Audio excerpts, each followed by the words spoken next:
এই মুহূর্তে সংঘাতপূর্ণ গাজা উপত্যকার জাবালিয়া এলাকায় বসবাসরত ফিলিস্তিনিরা এক কঠিন সমস্যার মুখোমুখি। ইসরায়েলি বাহিনীর নির্দেশিত হলুদ রেখার খুব কাছেই তাদের বাড়িঘর। এই রেখাটি ইসরায়েলি সেনারা যুদ্ধবিরতির শর্ত মেনে যে স্থান থেকে তাদের বাহিনী সরিয়ে নিয়েছিল তা চিহ্নিত করে।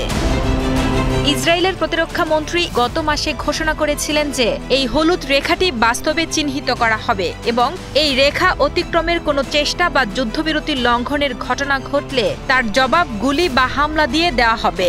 এর ফলে যেসব ফিলিস্তিনিদের বাড়িঘর ওই রেখাটির কাছাকাছি তারা এখন বড় সংকটে পড়েছেন।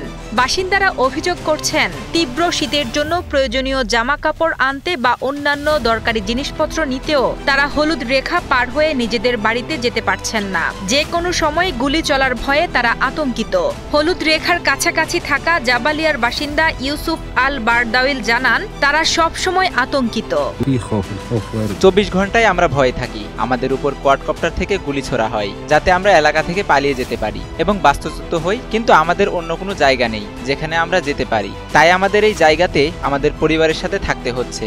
যুদ্ধবিরতি চুক্তি কার্যকর থাকা সত্ত্বেও সহিংসতা থামছে না। গত 2 নভেম্বর গাজা উপত্যকায় ইসরায়েলি বিমান হামলায় এক ফিলিস্তিনি ব্যক্তি নিহত হন বলে স্বাস্থ্য কর্তৃপক্ষ জানিয়েছে। প্রায় 2 বছর ধরে চলা এই যুদ্ধ থামানোর জন্য যে ভঙ্গুর যুদ্ধবিরতি শুরু হয়েছিল, প্রতিদিনই তার লঙ্ঘন হচ্ছে এবং ইসরায়েল ও হামাস উভয়েই একে অপরের উপর দোষ চাপাচ্ছে।